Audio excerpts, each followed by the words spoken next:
എന്നെക്കാൾ അധികം അപ്പനെയോ അമ്മയെയോ പ്രിയപ്പെടുന്നവൻ എനിക്ക് യോഗ്യനല്ല. തന്റെ ക്രൂശ് എടുത്തു എന്നെ അനുഗമിക്കാത്തവനും എനിക്ക് യോഗ്യനല്ല. മത്തായി അധ്യായം 10 വാക്യം 37 വാക്യം 38. പക്ഷേ സുന്ദർ സിംഗിന് പിന്നീട് വലിയ ആനന്ദവും കൃതാർത്ഥതയും ഉണ്ടായി. പിതാവ് വാർദ്ധക്യദശയിൽ പുത്രനെ അനുകരിച്ചു പരസ്യമായി ക്രിസ്തുവിൽ വിശ്വസിച്ചു, സ്നാനമേറ്റു. അദ്ദേഹം ഒരു ഉത്തമ ക്രിസ്ത്യാനിയായി തീർന്നതു കാണുവാനുള്ള ഭാഗ്യം സുന്ദർ സിംഗിനുണ്ടായി. എന്നെ ജാഗ്രതയോടെ അന്വേഷിക്കുന്നവൻ എന്നെ കണ്ടെത്തും. സദൃശ്യവാക്യങ്ങൾ അധ്യായം 8 വാക്യം 17. മാതാവോടൊന്നിച്ചു റാംപൂരിൽ താമസിച്ചിരുന്ന ബാല്യദശയിൽ തന്നെ സാധു സുന്ദർ സിംഗിൽ മതപരമായ ആസക്തി അത്യധികമായി വെളിപ്പെട്ടിരുന്നു. ആത്മസമാധാനലബ്ധിയാണ് ഏതൊരാൾക്കും ലോകത്തിൽ വച്ചു കിട്ടാവുന്നതിലേക്കും വലിയ ധനം എന്ന് സുന്ദർ സിംഗ് മാതാവിൽ നിന്നും ഗ്രഹിച്ചു. അതുകൊണ്ട് അതിനുവേണ്ടി സുന്ദർ സിംഗ് നിഷ്കർഷമായി യത്നം ചെയ്തു. അദ്ദേഹത്തിന്റെ എഴുത്തുകളിലെല്ലാം ബാല്യകാലഘട്ടം സ്മരിക്കുമ്പോൾ ആത്മസമാധാന പ്രാപ്തിക്കു വേണ്ടി അദ്ദേഹം ചെയ്ത അന്വേഷണങ്ങളെക്കുറിച്ച് എടുത്തു പറഞ്ഞിട്ടുണ്ട്. മറ്റുള്ള ബാലന്മാർ പ്രായേണ കളികളിൽ വ്യാപൃതരായിരിക്കുമ്പോൾ സുന്ദർ സിംഗ് മതഗ്രന്ഥങ്ങൾ പഠിക്കുകയായിരിക്കും. സുന്ദർ സിംഗിന് 7 വയസ്സുണ്ടായിരുന്നപ്പോൾ ഭഗവത്ഗീത മുഴുവനും ഹൃദിസ്ഥമാക്കി കഴിഞ്ഞിരുന്നു. പൈതൽ പ്രായത്തിൽ ഭക്തിമയമായ കവിതകൾ അഭ്യസിപ്പിക്കുക എന്നത് വടക്കേ ഇന്ത്യയിലെ ഹൈന്ദവരുടെ ഇടയിലെ ഒരു നടപ്പാണ്. സുന്ദർ സിംഗ് തന്നെ അദ്ദേഹത്തിന്റെ ചെറുപ്പകാലത്തെ പറ്റി പറയുന്നത്, ഹൈന്ദവ ഗ്രന്ഥങ്ങൾ ഓരോ ദിവസവും രാത്രി പാതി രാവോളം ഞാൻ പാരായണം ചെയ്തു വന്നു. ആത്മസമാധാനത്തിന് അത് ഉതകുമെന്നാണ് ഞാൻ വിചാരിച്ചത്. പിതാവ് പലപ്പോഴും രാത്രി അധികമാവോളം ഉറക്കമൊഴിഞ്ഞിരുന്നാൽ ആരോഗ്യം നഷ്ടപ്പെടുമെന്ന് എന്നോട് പറഞ്ഞിട്ടുണ്ട്. എന്റെ വീട്ടിൽ എനിക്ക് സന്തോഷത്തിന് വേണ്ടതെല്ലാം ഉണ്ടായിരുന്നിട്ടും അവയൊന്നും എന്നെ അധികമായി ആകർഷിച്ചില്ല. എന്റെ ഈ മാനസികാവസ്ഥയ്ക്കു കാരണം അമ്മയിൽ നിന്നു കിട്ടിയ ഉപദേശങ്ങളാണെന്ന് അച്ഛൻ പലപ്പോഴും പറയുമായിരുന്നു.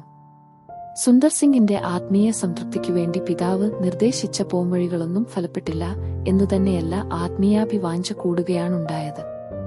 സുന്ദർ സിംഗ് പിതാവിനും മറ്റ് ഇഷ്ടജനങ്ങൾക്കും ഒരു പ്രശ്നമായി തന്നെ വളർന്നു വന്നു. ഇക്കാലത്ത് സാധുവിനെ അമിതമായി ആകർഷിച്ച ചില മതോപദേശങ്ങൾ താഴെ പറയുന്നവയാണ്. എന്റെ ദൈവമേ, അങ്ങേ കൂടാതെ ഒരു നിമിഷം പോലും എനിക്ക് ജീവിതം സുസാധ്യമല്ല. ഞാൻ അങ്ങേ പ്രാപിച്ചു കഴിയുമ്പോൾ എനിക്കെല്ലാമായി. എന്തുകൊണ്ടെന്നാൽ എന്റെ ദൈവമേ, അങ്ങ് എന്റെ വില തീരാത്ത നിധിയത്രേ. ഗുരുനാനാക്ക്. ദൈവമേ, ഞങ്ങൾ അങ്ങേ സാന്നിധ്യം കാക്ഷിക്കുന്നു, അങ്ങേയ്ക്കു വേണ്ടി ദാഹിക്കുന്നു.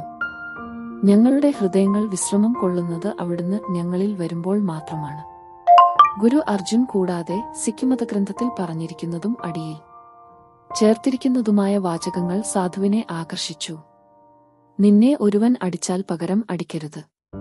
പിന്നെയോ കുനിഞ്ഞ് അവന്റെ പാദങ്ങൾ ചുംബിക്കുക.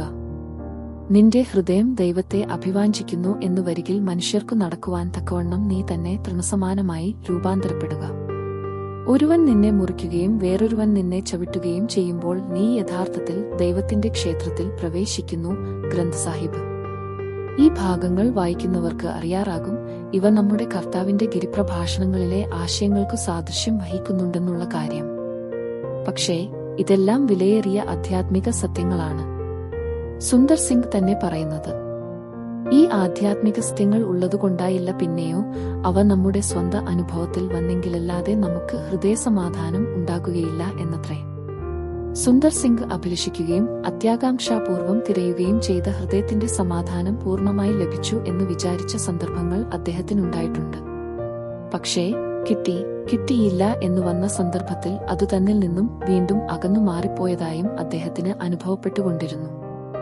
ഈ പരിശോധനയുടെ ഘട്ടങ്ങളിൽ ഹൈന്ദവ മതോപദേശകന്മാരിൽ പലരെയും കാണുന്നതിനും പഠിക്കുന്നതിനും സുന്ദർ സിംഗ് സമയം ചെലവഴിച്ചു. പ്രായമായതോടുകൂടെ ശാരീരികവും മാനസികവുമായ സംസ്കാരത്തിനു വേണ്ടി ഹൈന്ദവാചാര്യന്മാർ വിധിച്ചിട്ടുള്ള യോഗാശാസ്ത്രം സുന്ദർ സിംഗ് അഭ്യസിച്ചു തുടങ്ങി. ആത്മസംയമനത്തിനും ഏകാഗ്രതയ്ക്കു വേണ്ടി ശരീരാവയവങ്ങൾക്ക് ശ്വാസോച്ഛ്വാസം മൂലമായും മറ്റും ചില പ്രത്യേക വ്യായാമങ്ങൾ നൽകുന്നതാണ് യോഗാഭ്യാസം. യോഗാഭ്യാസത്തിലെ മൗനനിഷ്ഠ കൊണ്ട് ശരീരവും മനസ്സിന്റെ ബോധകേന്ദ്രവും ഏകാഗ്രപ്പെടുകയും മനസ്സിന്റെ അന്തർബോധകേന്ദ്രം സജീവമായി ഉണർത്തപ്പെടുകയും ചെയ്യും. ഹൈന്ദവ മതചിന്തകർ എല്ലാം തന്നെ യോഗാഭ്യാസം പരിചയിക്കാറുണ്ട്. സുന്ദർ സിംഗും യോഗവിധികൾ അഭ്യസിച്ചു നോക്കി. ധ്യാനനിഷ്ഠനായി ഏകാഗ്രതയോടുകൂടെ ഇരിക്കുന്നതിന് ഈ അഭ്യാസങ്ങൾ പ്രയോജനപ്പെട്ടുവെങ്കിലും അതിൽ നിന്നും ഉദ്ഭുതമായ മാനസിക സംതൃപ്തിയും സമാധാനവും ഹ്രസ്വകാലത്തേക്കു മാത്രമേ നിലനിന്നുള്ളൂ. ആത്മസമാധാന സംപ്രാപ്തി കൊണ്ട് മാത്രമേ തന്റെ ജീവിതം ധന്യമായി തീരുകയുള്ളൂ എന്ന് സുന്ദർ സിംഗ് വിശ്വസിച്ചു. അതിന്റെ സാധ്യതയ്ക്കായി മതഗ്രന്ഥങ്ങൾ നിഷ്കർഷമായി പാരായണം ചെയ്യുകയും പരോപകാരപ്രദങ്ങളായ പ്രവൃത്തികൾ ചെയ്യുകയും പുണ്യസ്ഥലങ്ങൾ സന്ദർശിക്കുകയും മറ്റും മുടക്കം കൂടാതെ ചെയ്തെങ്കിലും അദ്ദേഹം അഭിവാഞ്ചിക്കുകയും പ്രയത്നിക്കുകയും ചെയ്ത സമാധാനവും ആത്മസംതൃപ്തിയും തന്നിൽ നിന്ന് അകന്നകന്നു പോകുന്നതുപോലെയുള്ള അനുഭവമാണ് സുന്ദർ സിംഗിനുണ്ടായത്. അതേ തുടർന്ന് ജീവിതത്തെക്കുറിച്ച് അദ്ദേഹത്തിന് വലിയ നിരാശയുണ്ടായി. മാതാവ് ഈ വിവരമറിഞ്ഞ് സുന്ദർ സിംഗിനെ സന്തോഷിപ്പിക്കാൻ വേണ്ടി നല്ല നല്ല സ്തോത്രഗീതങ്ങൾ പാടി കേൾപ്പിച്ചു. പക്ഷേ ഇതൊന്നും കൊണ്ട് സുന്ദർ സിംഗിന് ഹൃദയസമാധാനം ഉണ്ടായില്ല. ഒരു ദിവസം ഒരു ഹൈന്ദവ പണ്ഡിതൻ സുന്ദർ സിംഗിനെ കാണുവാൻ വന്നു. സുന്ദർ സിംഗ് തന്റെ മാനസിക വിഷമതകൾ അദ്ദേഹത്തെ അറിയിച്ചു. അദ്ദേഹത്തിന്റെ മറുപടി, മകനെ, ആത്മീയ കാര്യങ്ങൾ നിനക്കിപ്പോൾ മനസ്സിലാകയില്ല, അതിനു കാലതാമസം ഉണ്ടാകും. ആത്മീയാനന്ദം ജീവിതത്തിലെ അഭികാമ്യമായ അവസ്ഥയാണ്. ആ ഉന്നതസ്ഥാനത്ത് പെട്ടെന്ന് എത്തിക്കൂടാ. അതിന് മകനെ, നീ ഇപ്പോൾ ധൃതി കൂട്ടരുത്. ഈ ആയുസ്സിൽ നിന്റെ ഈ അഭിവാഞ്ച തൃപ്തിയാകുന്നില്ലെങ്കിൽ അടുത്ത ജന്മത്തിലോ തുടർന്നുള്ള ജന്മാന്തരങ്ങളിലോ അത് സാധിക്കുന്നതിന് അവസരമുണ്ടാകും. ഈ ഉത്തരം സുന്ദർ സിംഗിനെ ലേശം പോലും തൃപ്തിപ്പെടുത്തിയില്ല. നിരന്തരാന്വേഷണത്തിന് വിധേയനായ ഒരു ദൈവത്തെയാണ് അയാൾ വിശ്വസിക്കുന്നത് എന്ന ബോധം സുന്ദരനെ വീണ്ടും ആ ശ്രമങ്ങൾക്ക് പ്രേരിപ്പിച്ചു. വിശപ്പുള്ളപ്പോൾ ആഹാരം കിട്ടുക എന്നുള്ള ജീവിതാവശ്യ നിർവഹണത്തിന് വിശപ്പുണ്ടാകുന്നതിന്റെ കാരണം പഠിച്ചു കഴിയുന്നവരെ കാത്തിരിക്കേണ്ട ആവശ്യമില്ലല്ലോ. ഹൃദയസമാധാനമില്ലാതെ സുന്ദർ സിംഗ് ജീവിതയാത്ര തുടർന്നു. ഈ കാലഘട്ടത്തിൽ